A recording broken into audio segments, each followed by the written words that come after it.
everyone, this is Lara Hammock from the Marble Jar channel, and in today's video I'm going to share the second part of how I make my YouTube videos. This part is going to discuss editing and posting.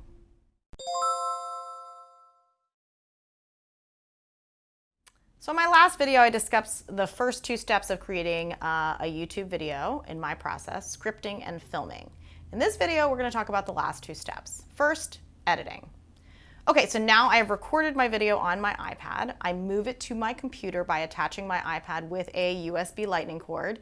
This is the fastest way, believe me, I've tried a bunch.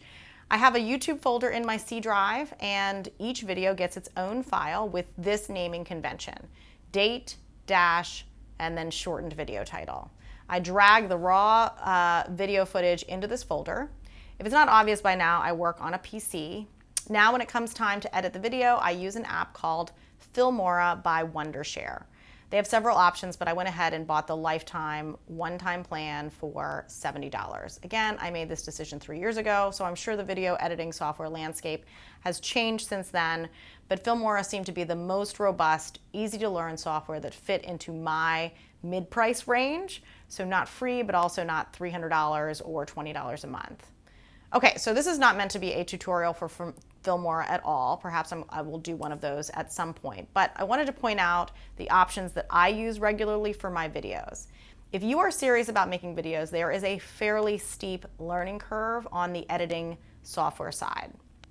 I did not have much experience with editing video or photos prior to this, so I learned a lot from YouTube videos and just trial and error. So just a quick spin around the software before we dive in. This is the video timeline down here. From left to right, it is the chronological display of the video that you are producing. So this is the beginning and this is the end of the video, and all of this stuff happens in the middle. These are the tracks. They are similar to layers in photo editing. So this is how you build up the content in your video from the background to the video to the images and to the text. There is a specific track for music. You can see that down here. All of the other tracks that I have are video tracks. The bottom layer is my background, and everything else just builds on top of that. Up here are the categories of things that you can add to your videos. Media is images and videos. Audio is just that. Titles refer to text, but also to some shapes and animation. Transition is how you switch from one video element to another. And the last three, effects, elements, and split screen, I don't really use, but are other fancy ways that you can add pizzazz and interest to your videos. So the first thing I do is decide on a background. So I use a lot of blue backgrounds since they work best given the way that I film, but you can use anything you want. Filmora has a couple of background options already built in if you look under media at sample colors. Also, you can download a background from the internet or use canva.com to create your own background. More on that later. Just make sure the background is the correct size. To import a background, click Import, Import Media Files, navigate to your folder, and double-click on that image. Anything you import will now be in this Project Media folder under Media. Now I'm going to drag the background down to my first track. I also import some Marble Jar specific elements, my short intro video, my outro video, and my logo. Then I import the video itself. Okay, so in order to get the green screen effect throughout my videos, I use Filmora's chroma key. So I have a background image on track 1. I'm going to drag my raw video footage down to track 2 and extend the background so that it now goes the entire length of the video. Now you can see that the background is not showing through, it's still blue. So I need to activate chroma key, which will make my blue background transparent. So I double click on the video to bring up more options. I click the checkbox for chroma key. I'm going to click on the color dropper to select the color that I want to make transparent. Click on the blue screen of the video to pick that up, and voila! Now all the blue parts are transparent and we can see the background from the first track. So this worked well, but because it's an automatic feature, there's only so much you can do to manipulate the results. This is why sometimes my videos look ghostly or pixelated. As long as it sounds good, I generally just go with it. I'm not running a professional operation after all. I use the scissors tool to trim my video and the garbage can to delete portions of the video that I don't need. So I drop my intro video in and drag down a fade transition so that the jump between the actual video and the intro video is not too harsh. After that, I begin to layer images and text. So anything that I want to appear layered on top of my video needs to go in track 3 or higher. Images in the upper left are referred to as a picture-in-picture effect. If I drag a photo onto a track, I can extend it or trim it to however long I want it to appear in the video. I can also double-click to apply motion to it, which governs how it pops, slides, or rotates onto and off of the screen. Under titles, you can also choose text to add. So Filmora gives you some to choose from, but you can also buy packs of themed effects and text titles to add to your videos. A lot of the text comes with animation, which is kind of fun.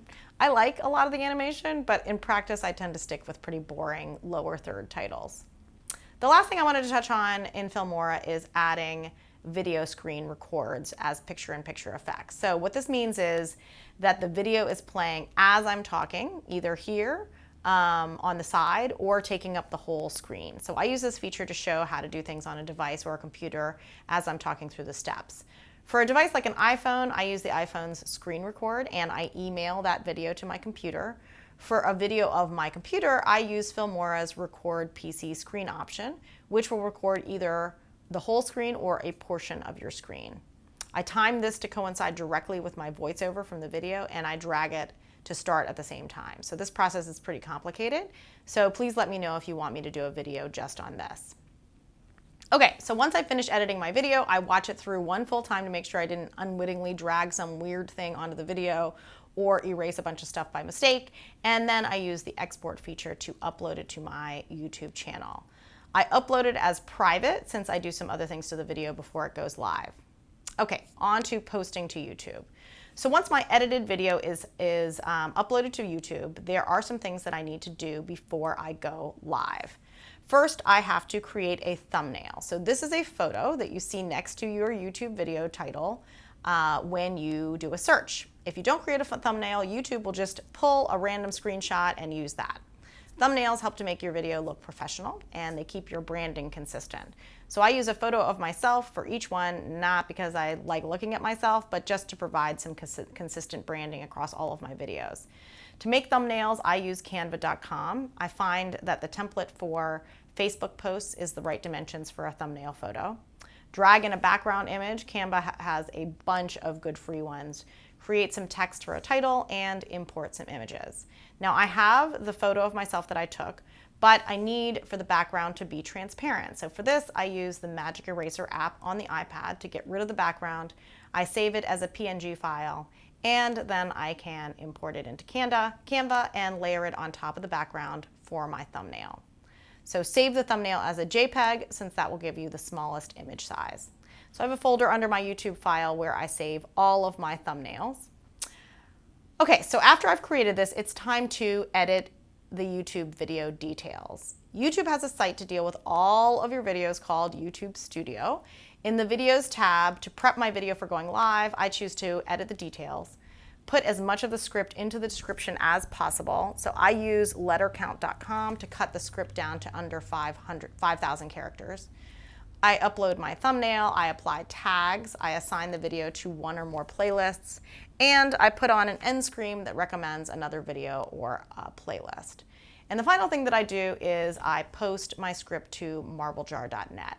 So I figure some people learn better visually or they want a reference to the video, and since I've already gone to the trouble of writing out the text to my videos, I go ahead and post all of my scripts to my website, marblejar.net. I recently moved my website over to Google's Blogger platform. Posting is usually just as easy as adding a new post and then copying and pasting the entire script and hitting publish. I usually don't have to adjust styles or anything. They seem to port over from Evernote perfectly. I also update old posts to include the video links to YouTube videos that have gone live. And that's it. On Mondays, I go into YouTube Studio and I change the status of one of my videos from private to public, which makes it go live. This seems like a ton of steps and a lot of work, and it certainly took up a lot of brain space at one point, but now it is fairly routine for me. It takes about 1 hour to write 3 to 4 minutes worth of script and about 1 hour to edit 3 to 4 minutes worth of video. So I can choose to do this all in one day, like today I spent 5 hours writing scripts, or spread it throughout the week at an hour at a time. Let me know if you have questions or you would like any parts of this process expanded on.